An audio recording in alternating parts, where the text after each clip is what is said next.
An upscale coffee shop. Late afternoon. Laughter fills the air. A simple man in a gray shirt walks in, holding a small bouquet of flowers. In the corner, a group of women whisper and giggle. He actually showed up? One of them pushes a wheelchair toward the table and says softly, "Let's see if he still stays." He walks closer, smiling gently. "Hi, I'm Jack." The girl in the wheelchair looks up. Her eyes carry a deep sadness. He leans down and places the flowers on the table.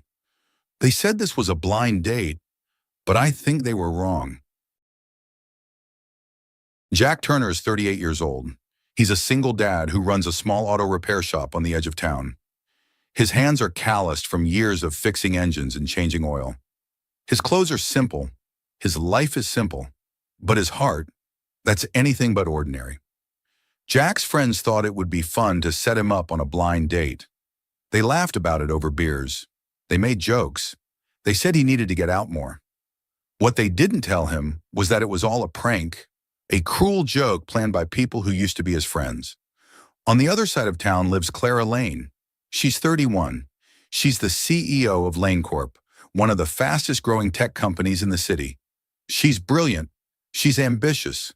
She's successful. But 3 years ago, a car accident changed everything. The crash left her paralyzed from the waist down. Since then, she rarely appears in public. She runs her empire from behind closed doors, through video calls and assistance. Her friends wanted to help. They said she needed to get out, to feel normal again. So they convinced her to go on a blind date. They promised it would be fun. They promised it would be safe. What they didn't tell her was that they wanted to test if anyone could see past the wheelchair. Jack has a daughter. Her name is Ella. She's 9 years old. She has her mother's bright eyes and her father's gentle spirit. Jack's wife passed away when Ella was just 3. Since then, it's been just the two of them against the world. Ella is wise beyond her years. She once told her father something he never forgot. "Don't laugh at anyone who's different, Daddy. Being different doesn't mean being less." Those words live in Jack's heart every single day. Before he left for the date, Ella gave him something. It was a handkerchief she had embroidered herself. The stitches were crooked, but the message was clear. Strong hearts walk farther. Jack folded it carefully and put it in his pocket. Now, standing in this upscale coffee shop, Jack feels out of place. The marble floors shine. The furniture is expensive. Everyone here looks like they belong. Everyone except him. But he came here for a reason. Someone needed to show up for this date. Someone needed to be kind. Clara sits in her wheelchair near the window. She watches people walk by outside. She sees couples holding hands. She sees children running. She sees a world that keeps moving while she feels stuck. Her so-called friends sit at a nearby table. They watch. They wait. They want to see what happens when Jack realizes the truth. One of them whispers loud enough for Clara to hear, "This should be interesting." Clara closes her eyes. She knows this was a mistake. She should have stayed home. She should have known better than to trust them. But then the door opens. Jack walks in with his gray shirt and his small bouquet of flowers. He looks nervous. He looks around the room, and then he sees her. For a moment, time stops. Clara waits for the disappointment to cross his face. She waits for him to turn around and leave. She waits for the humiliation. But it doesn't come. Instead, Jack smiles. A real smile. A kind smile. He walks straight toward her. Jack reaches the table and sets down the flowers gently. "Hi, I'm Jack." Clara looks up at him, searching his face for pity, for fake politeness, for anything that would confirm what she already believes, that this is just another joke. "I'm Clara," she says quietly. Jack pulls out the chair across from her and sits down. He doesn't hesitate. He doesn't glance at the wheelchair. He just looks at her. Really looks at her. At the table nearby, her friends nudge each other. One of them pulls out her phone and starts recording. They're waiting for the moment Jack makes an excuse and leaves. But Jack stays. "So," he says, his voice warm, "my friends told me this was a blind date. I'm guessing your friends did the same?" Clara nods slowly. "Something like that." "Well," Jack says with a grin, "I hope they gave you better information than they gave me. I showed up thinking we were meeting at a diner. Took me 20 minutes to realize this place doesn't serve burgers. Despite herself, Clara lets out a small laugh. It's the first genuine laugh she's had in weeks. From the corner, someone giggles. One of Clara's friends leans toward another and whispers just loud enough. She's in a wheelchair. Let's see how long he lasts. Clara hears it. Her smile fades. She looks down at her hands.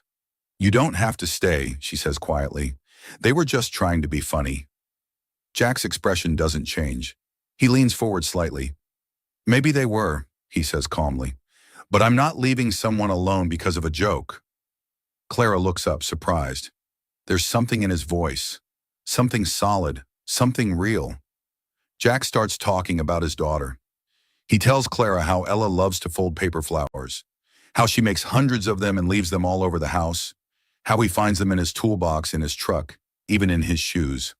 Last week, Jack says, I found one in my coffee cup. I didn't notice until I'd already poured the coffee in. Courage, son, on Clara laughs again. A real laugh this time, the kind that reaches her eyes. The people watching from the other tables start to get uncomfortable. This wasn't supposed to go this way. Jack was supposed to leave. He was supposed to prove that no one would want to be with someone in a wheelchair.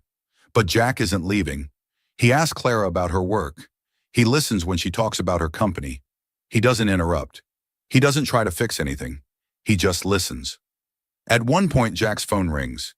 He excuses himself and steps outside to take the call. The moment he's gone, one of Clara's friends walks over to the table. She leans down with a smug smile. Poor thing, she says in a fake, sympathetic voice. He's just pitying you. Clara's heart sinks. Maybe she's right.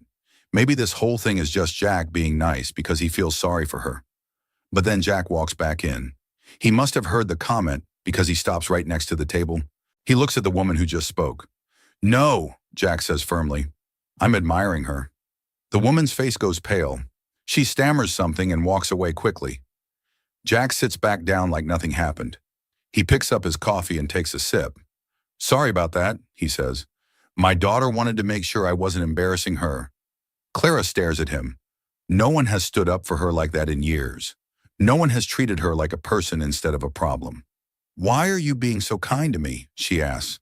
Her voice is barely a whisper. Jack sets down his coffee. He looks at her seriously. My daughter taught me something, he says. She told me that being different doesn't mean being less. And honestly, I don't see anything different about you. I see someone smart, someone funny, someone who showed up even when she probably didn't want to. Clara feels tears building in her eyes. She blinks them back. You're not like most people, she says. Neither are you, Jack replies with a smile. That's what makes this interesting. They talk for 2 more hours. They talk about books and movies and favorite foods. They talk about their biggest fears and their wildest dreams. They talk like 2 people who have been waiting a long time to be heard. When the coffee shop starts to close, they both realize how much time has passed. Clara looks at Jack with something close to gratitude. Thank you, she says, for staying, for being kind, for seeing me. Jack nods. Thank you for giving me a chance to. As they leave, the friends who set up the joke watch in silence. They thought they were being clever. They thought they were being funny. Instead, they just witnessed something they'll never understand. Real kindness, real respect, real connection. After the date ends, Clara thanks Jack one more time. Then she disappears into a car that's been waiting for her. Jack watches the vehicle drive away into the city lights.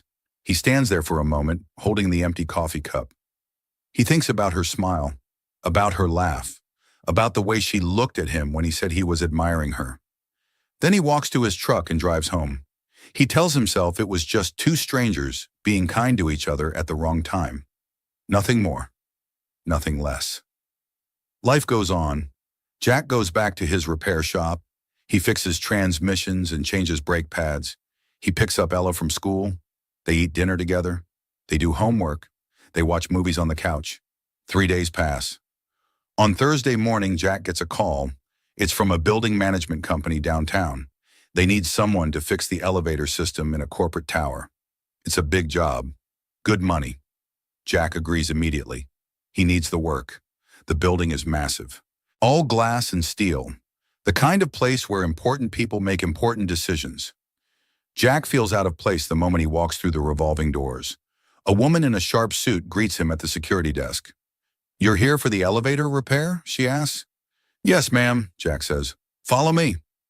She leads him through the lobby, past expensive artwork and marble columns. They take an elevator to the 15th floor. When the doors open, Jack sees a long hallway with frosted glass offices on both sides. At the end of the hallway is a conference room. The woman gestures toward it. "They're waiting for you in there. The CEO wants to personally approve all building modifications." Jack's stomach drops. He wasn't prepared to meet with executives. He thought he'd just be working in a maintenance shaft somewhere. But he nods and walks toward the conference room. The door is already open. Inside, a long table is surrounded by people in business attire. Lawyers, managers, board members. Everyone looks expensive. Everyone looks important. And at the head of the table, in a wheelchair, sits Clara. Jack freezes in the doorway. Clara looks up. For a moment, neither of them speaks. The room goes silent. Everyone turns to look at Jack, then at Clara, then back at Jack. One of the board members leans over and whispers to another, "That's the CEO." Jack's mind races. CEO? The woman from the coffee shop? The woman he thought was just someone's friend playing a cruel joke? Clara's wearing a tailored gray suit. Her hair is pulled back.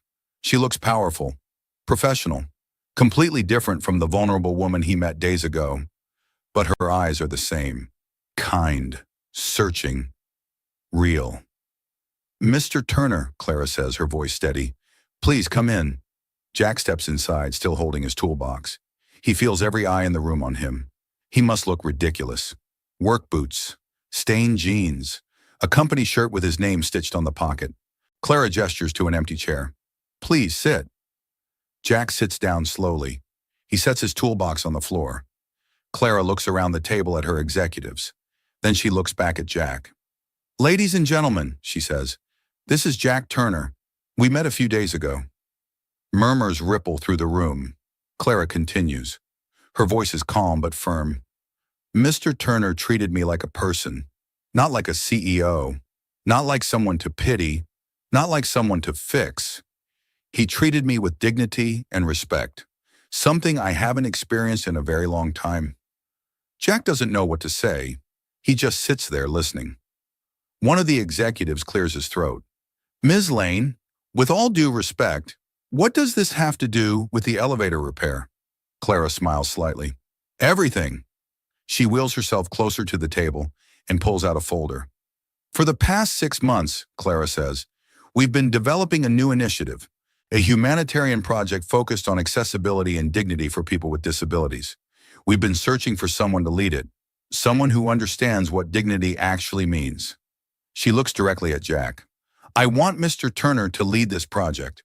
The room erupts. Executives start talking over each other. Some are shocked, some are confused. One man stands up and says, "Ms. Lane, he's a mechanic." Clara's eyes go cold. "And you're a man who just interrupted me. Which one of us is unqualified?" The man sits back down. Clara turns back to Jack. Her expression softens. "You don't have to answer now," she says, "but I'm serious. You already know what this project needs. You know how to treat people like they matter. That's more valuable than any degree or title." Jack finally finds his voice. "I don't understand. Why me?" Clara wheels closer to him. She speaks quietly, but everyone in the room can hear. "Because 3 days ago, you saw me, not my wheelchair. Not my disability, not my company, just me. And you chose kindness when everyone else chose cruelty." Jack thinks about Ella, about the handkerchief in his pocket, about the lessons his daughter has taught him. "Strong hearts walk farther," he says quietly. Clara's eyes widen. "What?" Jack pulls out the handkerchief and shows her. The crooked stitching, the simple message. "My daughter made this," he says. "She reminds me every day that being kind isn't weakness. It's strength." Clara stares at the handkerchief. Then she looks back at Jack with tears in her eyes. "Your daughter is right," she says, "and so are you." The board members watch in stunned silence. This wasn't what they expected. This wasn't how corporate meetings are supposed to go. But Clara doesn't care. She's the CEO. She makes the decisions. "Mr. Turner," she says formally, "will you consider my offer?" Jack looks around the room, at all the powerful people, at the expensive suits and the judgmental faces. Then he looks back at Clara, at the woman who showed up to a cruel joke and stayed anyway, at the person who built an empire from a wheelchair. "Yes," Jack says, "I'll consider it." Clara smiles, a real smile, the kind that reaches her eyes. "Good," she says. "Then let's start with fixing those elevators. After that, we'll change the world." The story spreads like wildfire. Someone at the coffee shop recorded the whole blind date on their phone. They posted it online thinking it would be funny. They wanted people to laugh at the awkward mechanic trying to impress a woman in a wheelchair. But the internet saw something different. They saw kindness. They saw respect. They saw a man treating a woman like a human being instead of a problem to solve. The video goes viral. Millions of views in 24 hours. Then someone recognizes Clara. They realize she's not just any woman. She's the CEO of Lane Corp, one of the most powerful people in the tech industry. The news picks up the story. Major outlets, local channels, international press. CEO promotes mechanic after viral blind date. From coffee shop to boardroom, a story of dignity. Single dad shows corporate world what leadership really means. Jack's phone doesn't stop ringing.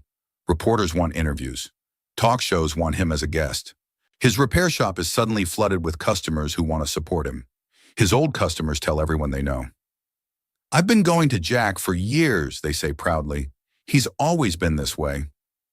The local news runs a feature story on his shop. They interview his neighbors, his daughter's teachers. Everyone has something good to say, but the most interesting calls come from the people who set up the blind date. Clara's so-called friends start reaching out. They send messages, they try to call, they want to apologize, some send flowers, some send gifts. All of them want forgiveness. One of them shows up at Jack's shop in person. It's the woman who said Jack was just pitying Clara. She stands in the doorway, looking ashamed. Her eyes are red. She's been crying. "I'm sorry," she says. "We thought we were being funny. We didn't think—" Jack wipes his hands on a rag. He doesn't look angry, just disappointed. "You didn't think what? That she deserved respect? That she was a real person with real feelings?" The woman looks down at her expensive shoes. "We were wrong. We were so wrong." "Yes," Jack says quietly. "You were." She leaves without another word. Jack watches her go. He doesn't feel satisfaction. He just feels sad that it took a viral video for people to understand basic kindness. The community response is overwhelming. People who used to ignore Jack now stop him on the street to shake his hand. Parents point him out to their children as an example of what a good person looks like. Even the mayor mentions him in a speech about community values. But the best moment comes 3 weeks after the viral video. Jack is at home with Ella when there's a knock on the door.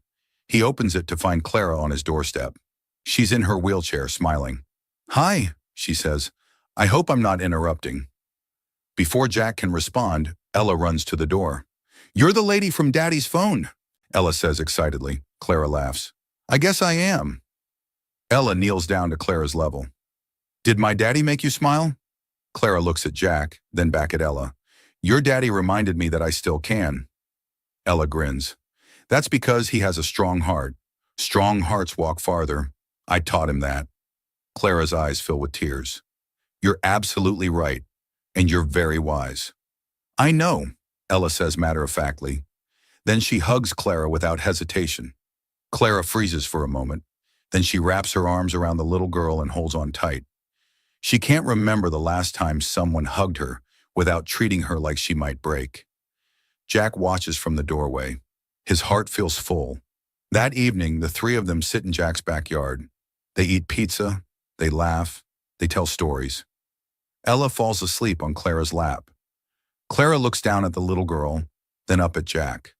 "Thank you," she whispers. "For what?" Jack asks. "For seeing me," Clara says. "For staying. For teaching your daughter to be kind." Jack smiles. "She taught me first." 1 year later, Jack stands outside a beautiful building with large windows and accessible ramps. The sign above the entrance reads, Lane Foundation, Center for Dignity and Independence. Ella holds his hand. She's 10 now, taller, still wise beyond her years. Are you nervous, Daddy? She asks. A little, Jack admits. Don't be, Ella says. You're good at this. She's right. Over the past year, Jack has led the humanitarian project. He's helped design accessible housing. He's created job training programs for people with disabilities. He's changed hundreds of lives. But today is special. Today is the grand opening. Inside, the building is filled with people, families, community leaders, people in wheelchairs, people with canes, people with service dogs. Everyone is welcome here. Jack sees Clara near the front of the room. She's standing. Actually standing. She's wearing prosthetic legs.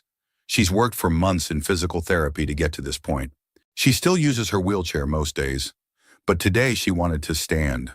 When she sees Jack and Ella, her face lights up. She walks slowly toward them. Each step is deliberate, careful, but confident. Ella runs to her. You're walking. Clara kneels down carefully and hugs Ella. I am, because someone taught me that strength doesn't mean giving up.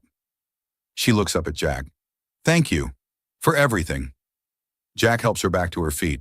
I didn't do anything special. I just showed up. That's exactly what made it special, Clara says. The ceremony begins. Clara gives a speech. She talks about dignity, about respect, about second chances. A year ago, she says, I sat in a coffee shop waiting for humiliation. What I found instead was hope.